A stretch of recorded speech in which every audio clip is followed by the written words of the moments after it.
The subject of today's discussion is the upcoming biblical holy day that we usually call nowadays Shavuot. As we noted last year when we talked about this enigmatic holiday, it is identified in a number of ways in the Torah. It is identified as the day of the first fruit.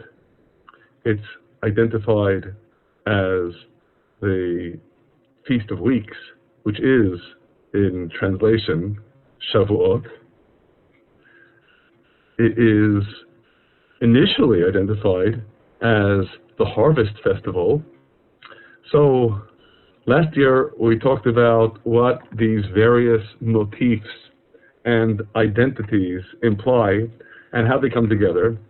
I'd like to focus today especially on one of those titles for this holy day. It is an especially prominent title.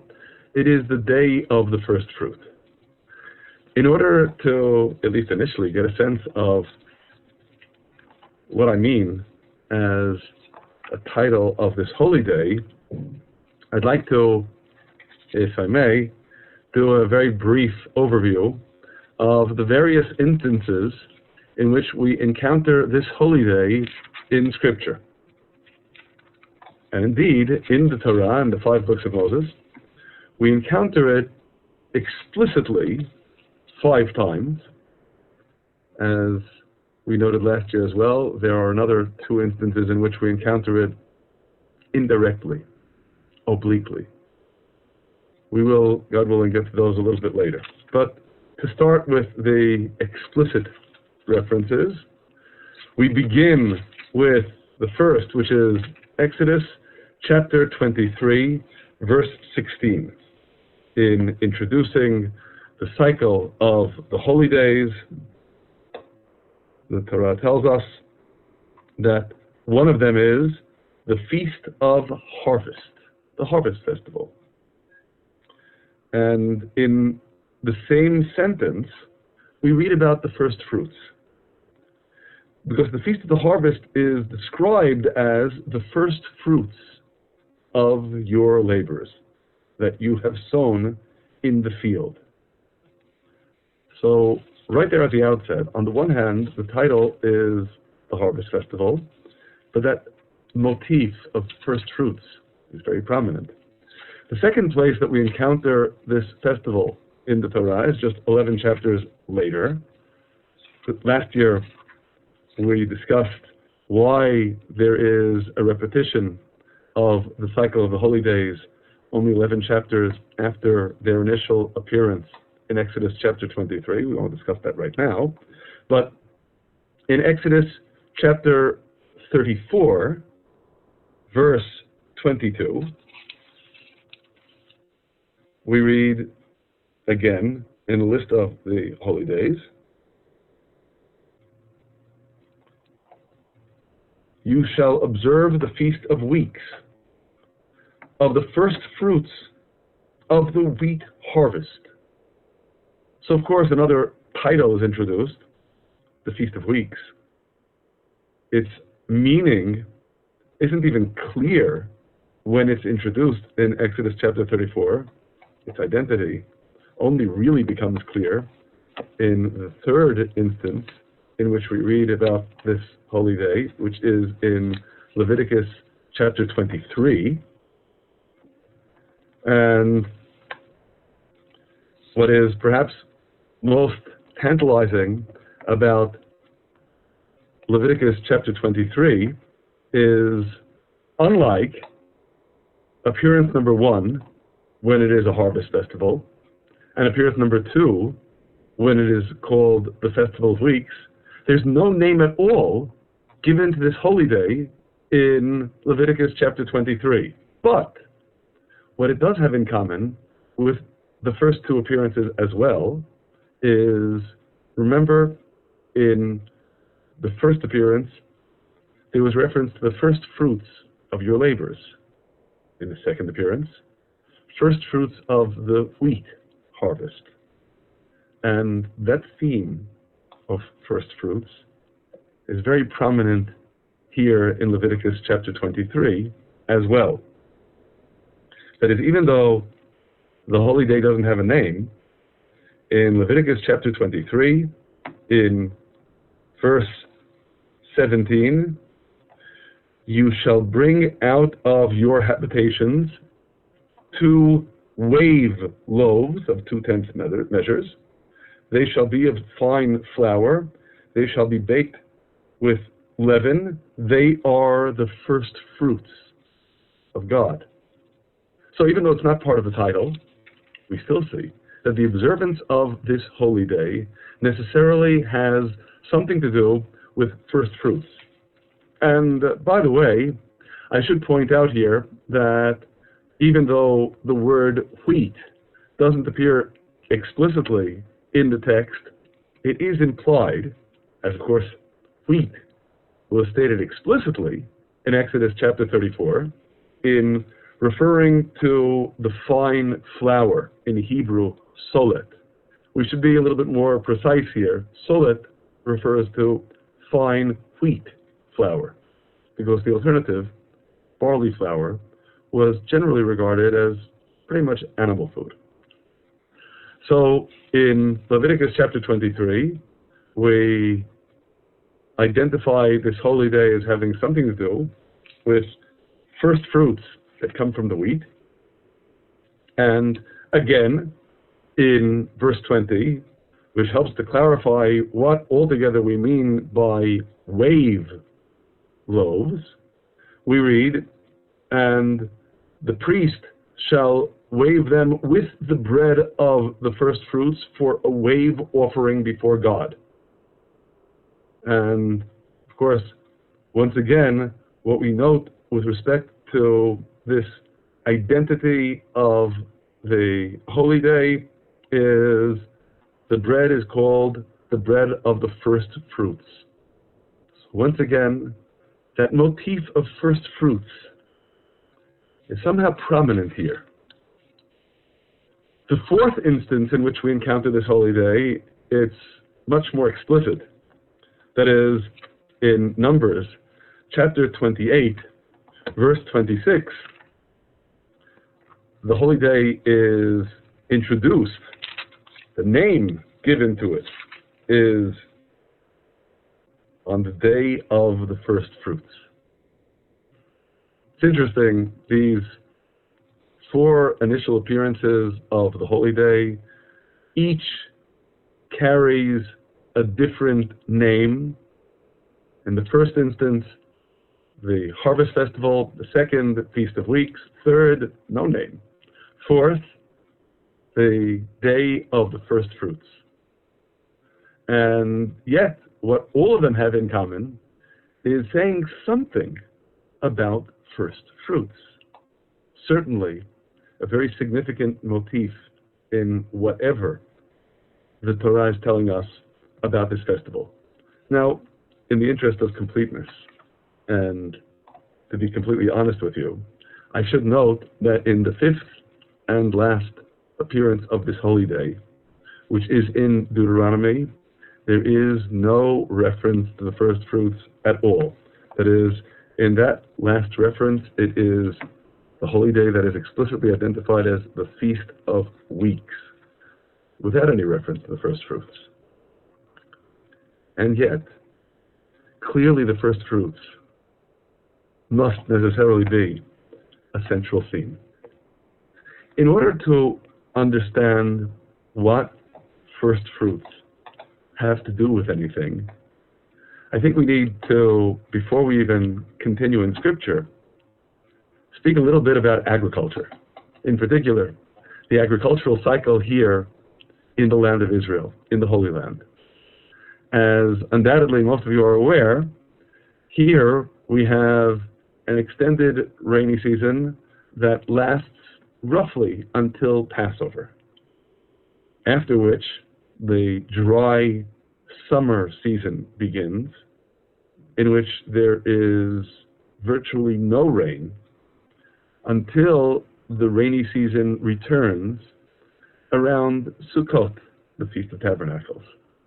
Indeed, to this day, Jews begin praying for rain on the last day of the Feast of Tabernacles and stop praying for rain on the first day of Passover, because that's considered to be the end of the rainy season. And I'll note that rain during the dry season can even have negative consequences. But that's getting more into the details of the agriculture than is really necessary for our discussion. What's important for us to appreciate, of course, is that since the rain is coming during the winter season up until Passover, that's what provides the drive for all of the growing. And as a result, it is at Passover that the harvest begins. The Passover isn't considered to be the harvest festival. The harvest begins initially with the barley harvest. We already noted that barley is hardly even considered fit for human consumption. It was considered to be mostly animal food. The principal harvest that was important to sustain society, to keep people alive, was the wheat harvest that begins around now, around the time of the harvest festival. In addition, besides the grain harvests, of course, there's also the crop of fruit, the fruit trees. So, of course, fruit trees ripen at different stages over the course of the summer months. But here too, since the rains provide the basis for all that growth, the harvest of the fruit begins around now. Even though when we read of the first fruits pertaining to this holy day, when the first fruits are identified explicitly in Exodus chapter 34 and in Leviticus chapter 23, it's first fruits of the wheat harvest. This is the time that the ingathering of the first fruits, when they ripen on the trees, begins. And that necessarily brings us to considering another passage in Deuteronomy that's about the first fruits. So I have to grant there isn't any reference here explicitly to this holy day. And in fact, the first fruits were brought to the Holy Temple not only on this holy day, but over the course of the ensuing summer months as well. Still, maybe indirectly, obliquely. What we read in Deuteronomy chapter 26 about the first fruits provides a message for us in understanding just what the significance is of this day of the first fruits for each and every one of us. Reading then in Deuteronomy chapter 26, from the beginning of the chapter, it will be when you are come into the land that God your Lord gives you for an inheritance, and you possess it and dwell therein, that you shall take of the first of all the fruit of the earth, all the fruit of the land, that you shall bring of your land that God your Lord gives you, and shall put it in a basket, and shall go to the place that God your Lord will choose to place his name there.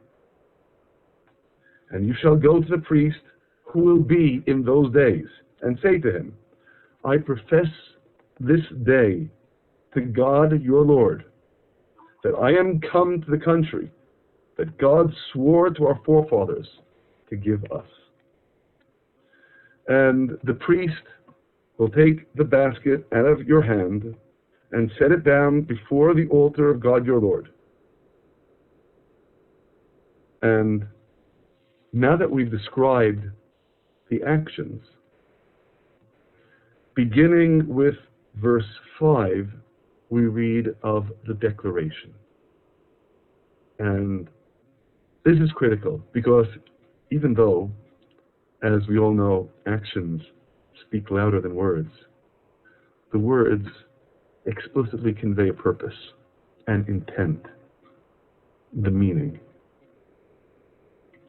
So with verse 5, you will speak and say before God your Lord. An Aramean was attempting to destroy my father. And he went down to Egypt and sojourned there with but a few, and became there a nation, great, mighty, and populous. And the Egyptians dealt badly with us, and afflicted us, and laid upon us hard bondage. And when we cried out to God, the Lord of our fathers, God heard our voice, and looked upon our affliction, and our labor, and our oppression. And God brought us out of Egypt with a mighty hand, and with an outstretched arm, and with great awesomeness, and with signs, and with wonders. And he brought us to this place, and gave us this land, a land flowing with milk and honey. And now behold, I have brought the first fruits of the land that you, O God, have given me. That's the declaration. Then you set down the fruit before God and serve God there. This is a ceremony that was repeated every year in the Holy Temple by all those who were bringing their first fruits of the land to the temple. Now, of course, I should point out that there isn't any explicit indication in what we just read that we're speaking of the first fruit of the trees, as opposed to the same first fruits of which we read earlier on. Again, in Exodus chapter 34 and Leviticus chapter 23, the first fruit was the first fruit of the wheat harvest. And yet, when we read a description of putting the first fruit into a basket, the basket certainly does carry the connotation of fruit. And in our tradition, this indeed refers to the declaration made upon bringing the fruit of the 7 species that are described in Deuteronomy chapter 8, verse 8, with which the Holy Land is praised, bringing them to the Holy Temple. And again, of course, I'm going to repeat that this did not necessarily happen on the holy day of Shavuot, the holy day that's called the day of the first fruit, because much of the fruit wasn't ripe yet. And people, different communities, would ascend to Jerusalem, the Holy Temple, with their first fruit. On this day, by tradition, this was the beginning of the season of bringing the first fruit, and throughout the summer months. It's important for us to appreciate what indeed is the purpose, the intent in bringing the first fruit, which is so aptly expressed in that declaration that we just read. I'd have to say that we can summarize this declaration with 2 principal motifs. One, of course, is kindness, recounting God's kindness in bestowing all of this goodness upon us. And, of course, we should stress that this is not something we can always assume, that when people experience all this wealth and bounty, when people are reaping the produce of their land, that they'll know enough to give thanks where thanks is due, to God. So the first motif, of course, is gratitude for that kindness that then God showers upon us. And together with the gratitude, the kindness itself of God in bestowing this upon us. These are the two motifs. The kindness of God, the gratitude that we express. In focusing upon these two motifs, kindness and gratitude, it's important for us to appreciate that the kindness necessarily figures on two planes. One, we already noted. Obviously, the kindness elicits the gratitude. It's what spurs us to say thank you to God. But there's another critical aspect that we need to stress here, and that is when we turn to God and say thank you to Him for His kindness, that's supposed to reflect upon us, if you will, boomerang to us, in making us express the kindness ourselves. Small wonder, then, that when you consider the conclusion of Deuteronomy chapter 26, verse 10, we began reading the verse. The verse begins with the end of the declaration. And now, behold, I have brought the first fruits of the land that you, God, have given me. And then what? Then you shall set it before God your Lord and serve God your Lord. And in verse 11, and you shall rejoice in every good thing that God your Lord has given you, you and your house. But not only you and your own household, and the Levite and the stranger who are among you. In other words, when you say thank you for God's kindness, when you express your gratitude, make sure it engenders in you kindness as well. It's noteworthy that returning to Leviticus chapter 23, which was really the most elaborate discussion of this holy day, at the end of the description of the holy day, and it's really quite glaring that in verse 21, after describing the offerings, remember, the bread of the first fruit, we read, and you shall proclaim on this very same day that it may be a holy gathering to you. You shall do no productive labor. It shall be a statute forever in all your dwellings throughout your generations. In other words, declare it as a holy day. And the next verse seems almost incongruous. Verse 22, and when you reap the harvest of your land, you shall not altogether remove the corner of your field when you reap, nor shall you gather any gleanings of your harvest, that which is left behind in the field. You shall leave them to the poor and to the stranger. I am God your Lord. And you know, when you consider this verse in its context, it even seems strange. We're talking about holy days. What does it have to do with holy days? Just because this is something that happens at the same time of year, because you're harvesting the field? There are a lot of things that you do when you harvest the field. Why does this have to be stressed here? Because the message of the first fruit is again a message of gratitude for God's kindness. If you got that message, you ought to be expressing it, showing your kindness to those who are in need.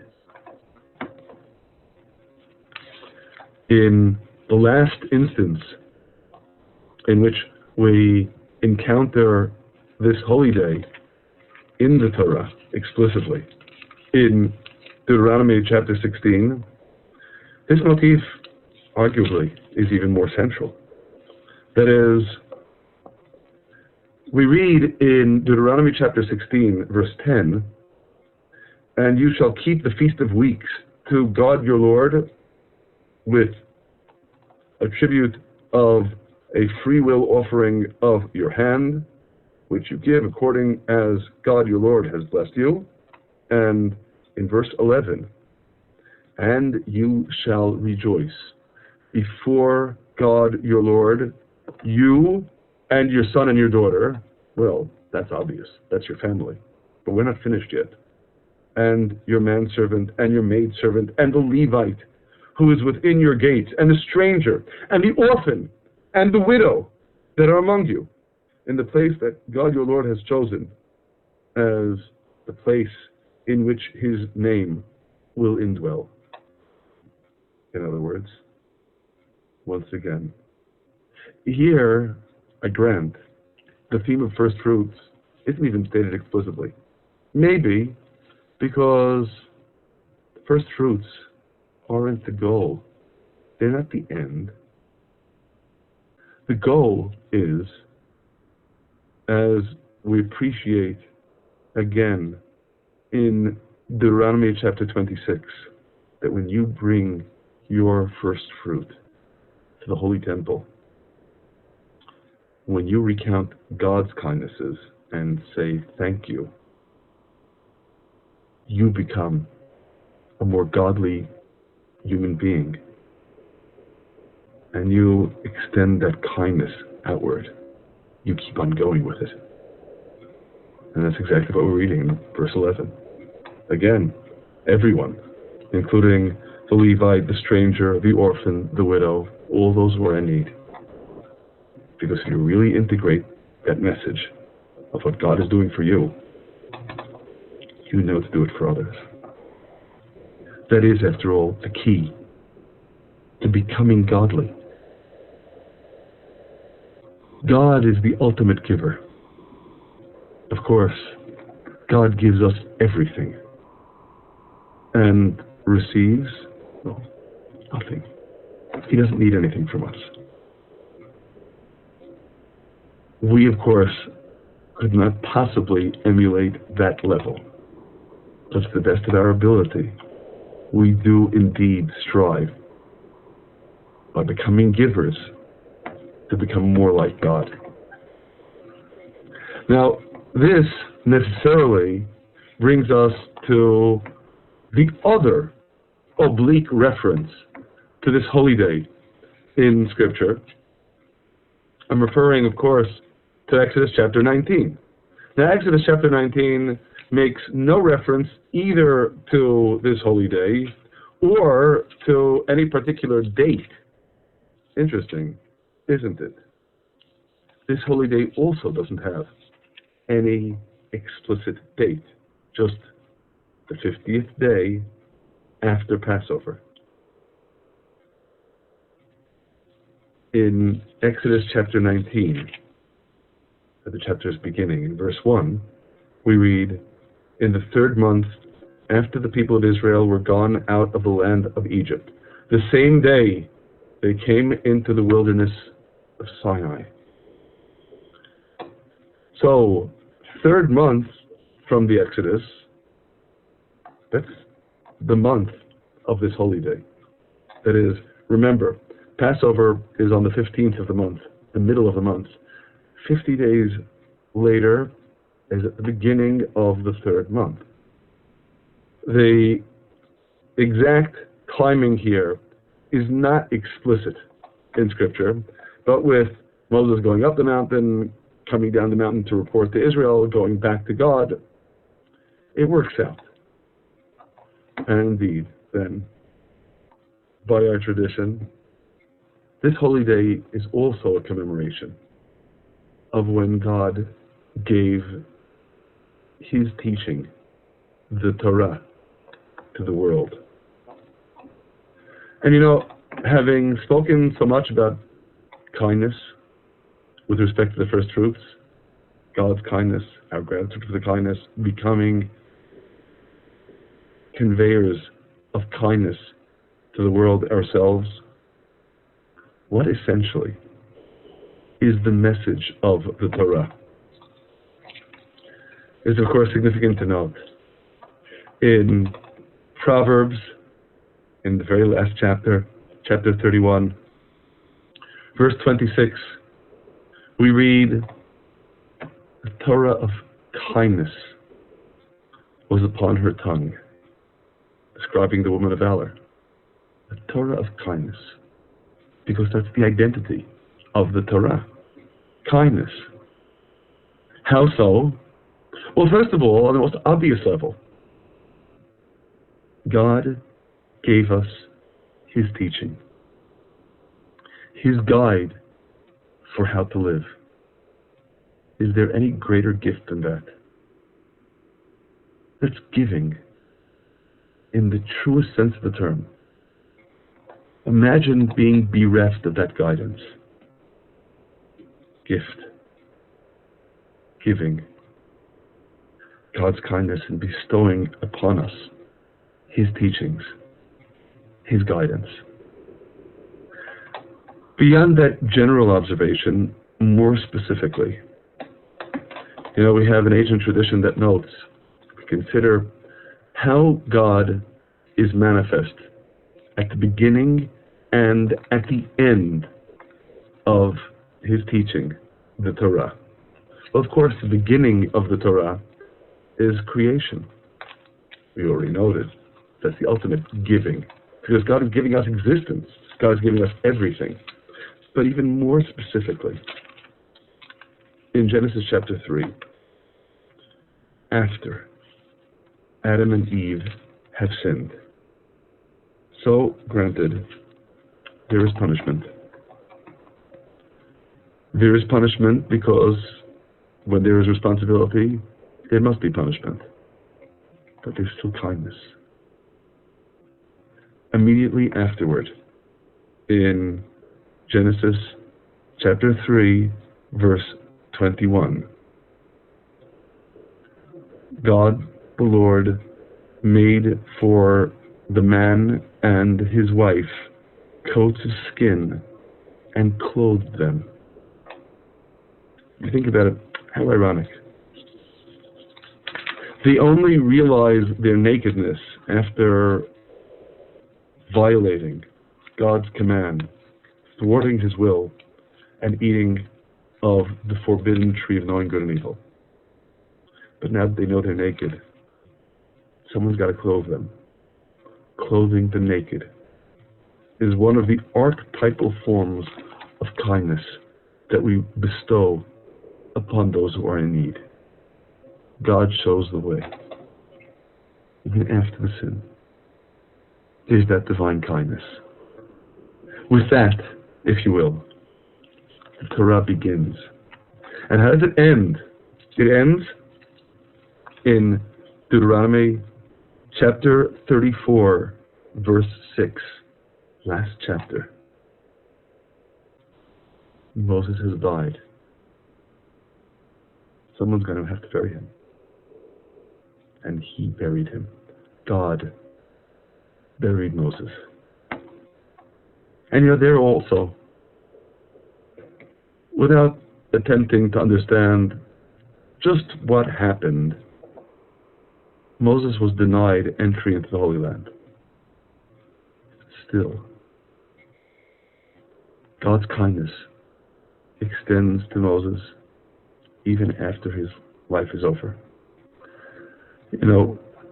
We have an ancient tradition of referring to burying the dead as true kindness, the ultimate kindness, because, it's the one kindness in which the beneficiary of that kindness can never pay you back. So just consider this. The Torah begins with kindness and it ends in kindness. Granted, there is so much about God that is so far beyond our understanding, so far beyond human ken. But the message that God conveys to us in this world is, this is the way I make myself manifest to you in this world, bestowing kindness. The beginning of the Torah, the end of the Torah. We can cite many additional examples throughout the Torah as well.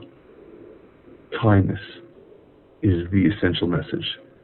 And maybe in addition, that message of the Torah beginning with kindness and ending with kindness is telling us that the Torah begins, it springs from the underlying basis of the Torah, the root of the Torah is kindness.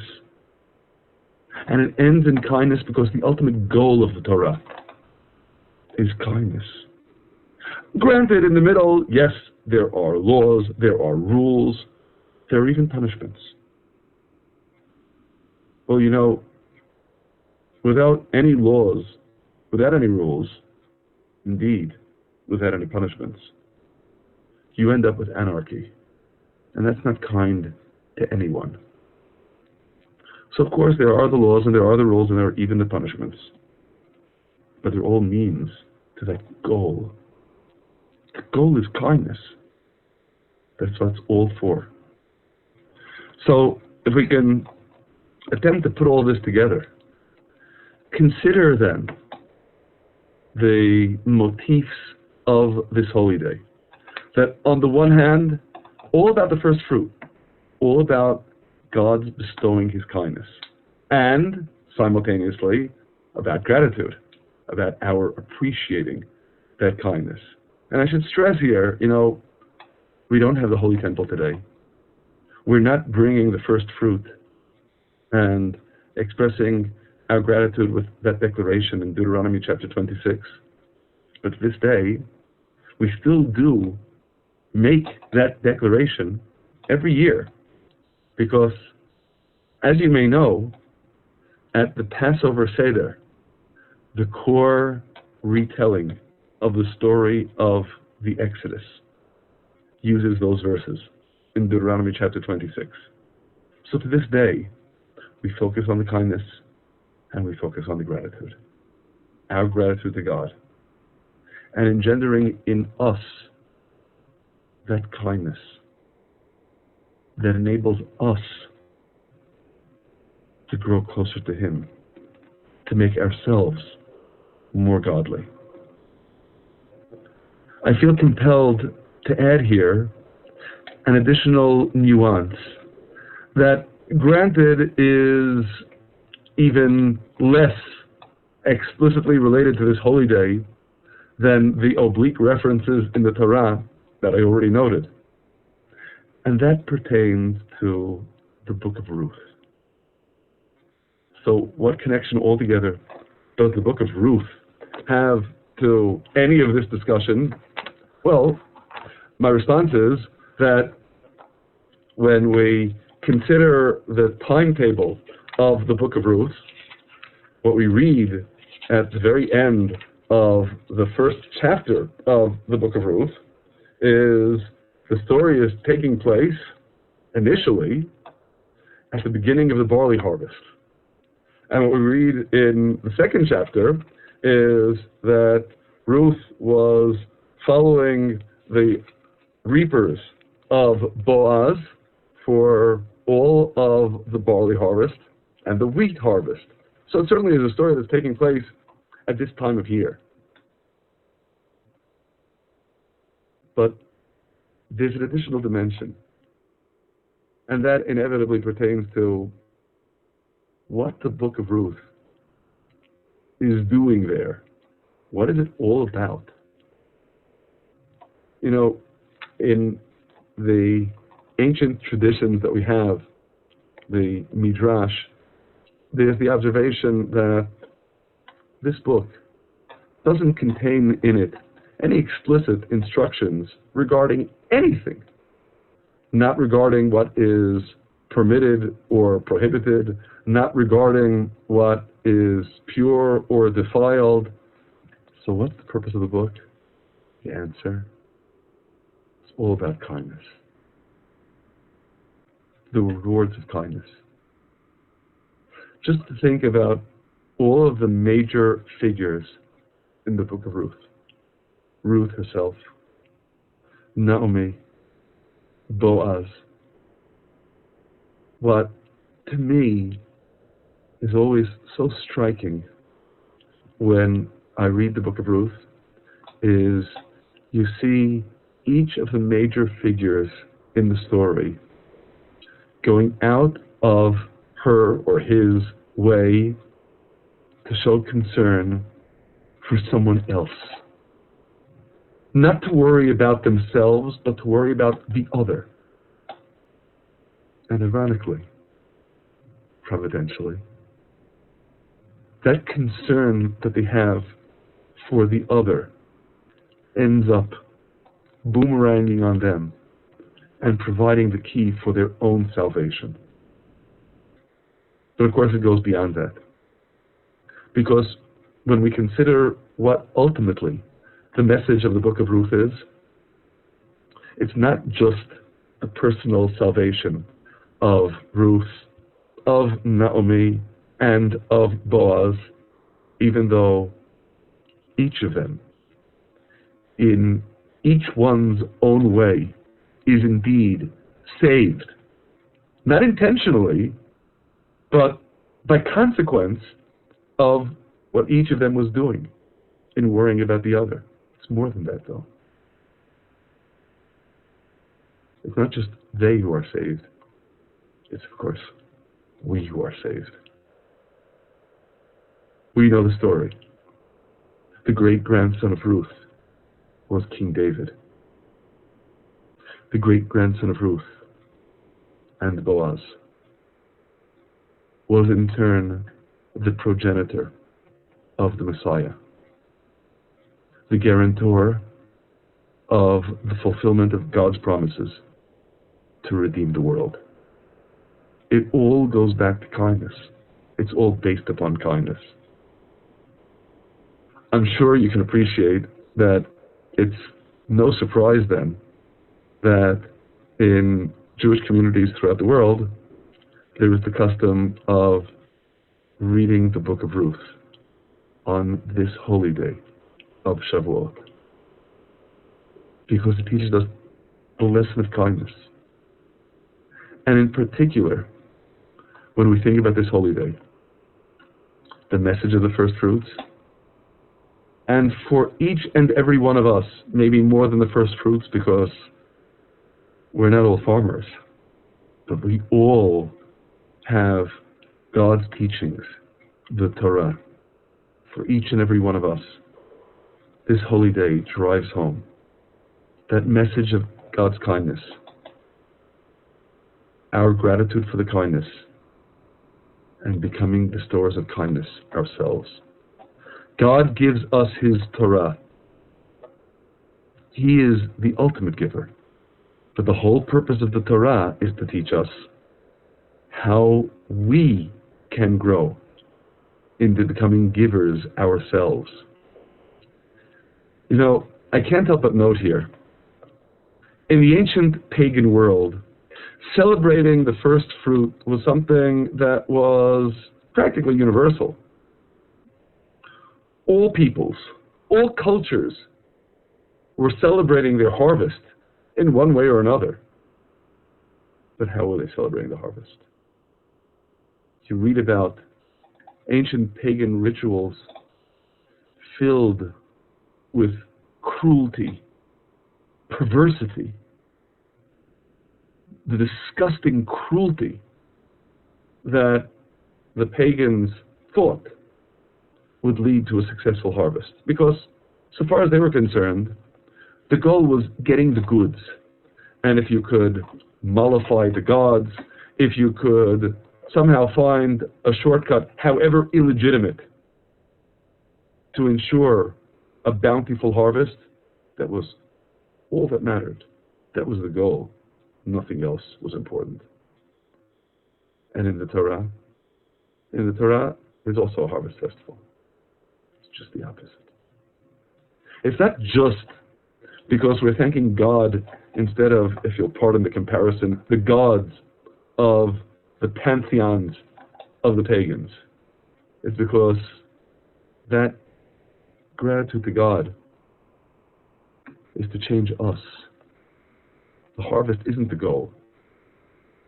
Maybe that's why when we get to the last instance in which this holy day appears, there's no reference to the harvest at all. No reference to the first fruits. Because those are only means. The end is for us to be transformed. The goal is for us, through our gratitude for God's giving, for God's kindness, to become givers, like God, as it were, ourselves, with the realization that when we give, when we emulate God's giving, that is the way for us to become more godly human beings. May we indeed integrate this message. Because again, as expressed in that final chapter of Proverbs, it is a Torah of kindness. The goal is the Torah of kindness shouldn't really be out there. It should be in here. The Torah of kindness upon her tongue. Internalized, integrated, expressed in all that we do. That way, our gratitude for God's kindness becomes the key to making us into dispensers of kindness as well.